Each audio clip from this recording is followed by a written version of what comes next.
Frank, what did you see as the reason for all the early turnovers and the defensive miscues, and what were the things that you guys were able to clean up and get back into it? Yeah, I mean, turnovers, we're still learning each other, and we're still, trying to figure out what it takes to execute great ball security. You know what I mean? It's not all on the ball handler. You know what I mean? When we're not spacing appropriately and we're screening poorly, like we had to call a couple of timeouts to clean up and fix, the ball handler is going to be put in a bad position. So some of it was that. We'll continue to look at the other things, but defensively, disappointed in the first half.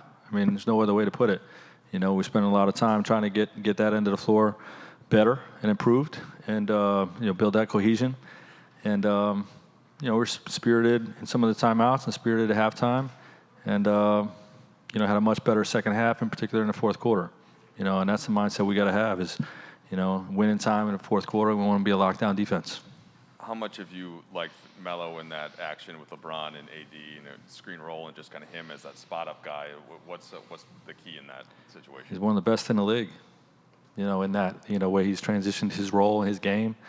He's a professional scorer throughout his career, and he's, to his credit, has really made a transition to be an elite catch-and-shoot guy, that has good size, that can shoot with a hand in his face. And 6 for 8 from the three, a lot of huge buckets, big part of the win. Frank, we've been talking about your defense for a couple days now, and you see that fourth quarter, 16 points. What does that represent for you, and what do you think you guys did really well in that final frame? Yeah, it's a step. I think we got our bigs up on some great ball handlers, whether it was Sexton or Garland, and I thought we fouled. We didn't really foul less, but when we were able to not foul, that's when we gained some traction. But I've been winding our guys up to protect the damn rim way better than we're doing, and it was very disappointed in the first half. And we continued on the theme. That's the whole theme of the day. And we had some great rim collisions in the fourth quarter, finally. And that's something we can build on.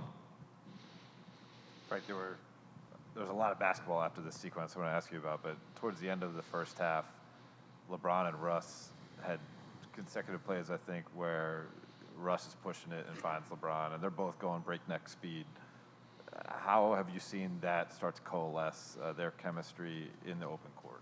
The open court chemistry has been there since day one. Like when I was talking to you guys about how good they've looked in practice, that's what I've seen. Like those open court situations have been really dynamic, really exciting, really fun to be a part of, and and we're seeing that. You saw that tonight, like the plays or the sequence you just alluded to. So, we have to defend, to create those, and we got to play without fouling, to create those open court situations. And we haven't done that enough, but we're working very hard on it, and we're making progress. Tonight was a big step. We're a second half, a bad second half, a complacent second half away from a 4-game win streak, and I like the direction we're going. Frank, in the third quarter, I think, you guys come out and Cleveland, again, builds another lead. What turned defensively at that point specifically? Because that seemed to be kind of the trigger point into the fourth quarter. Was there anything in particular that kind of sparked that? Well, a couple spirited timeouts. I know Avery Bradley coming in the game, I think really, his intensity is infectious. I think that may have been part of it. I got to look at the tape to see all the situations we had, but we really at halftime, made an adjustment to really get our bigs up. You know what I mean? And if we get our bigs up, it's easier for the low man to get in and read those rim collision helps. And I think that was a part of it. But our guys were just tired of how it looked, and the coaching staff and the head coach is tired of how it looked, and we let them know about it. So.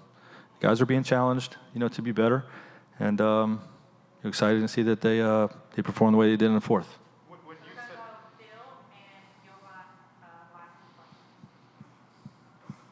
Sorry, you can finish up.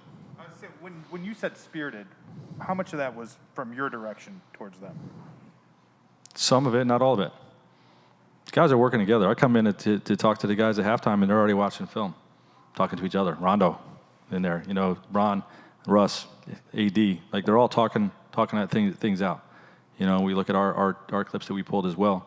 You know, so the group's motivated. You know, it's not happening on the defensive side as quickly as we want, but we're working towards it. Frank, in that last minute of the third quarter, Austin Reeves had a strip late in the shot clock and then also a tie-up for a jump ball. What was his role, do you think, in kind of that defensive lockdown, the last scoreless 2.5 minutes of the third and the momentum you guys took into the fourth? He's been outstanding for us on both sides of the ball. You know, teams think that they can target him, but he really moves his feet well, puts his body in front of the ball, okay, plays with toughness, and scraps in loose ball situations. You know, just plays a scrappy brand. And then, you know, obviously, you know, the poise that he plays with offensively is very surprising for a rookie. You know, and you know, he created a few buckets for us, or at least good situations for us with his driving kick, you know, patience in the paint, finding somebody else on the backside, and it just facilitated a few possessions where we needed a bucket. So, you know, he was great for us on both sides of the ball. Hey, Frank.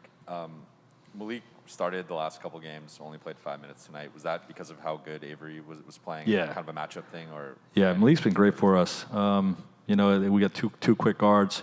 You know, the idea of to try to get, you know, Bays and Avery in there with those guys as much as we can. And the way Austin was playing, we just went with those guys. You know, but, you know, I got a ton of confidence in Malik and was ready to get him back in, but the other guys were playing so well.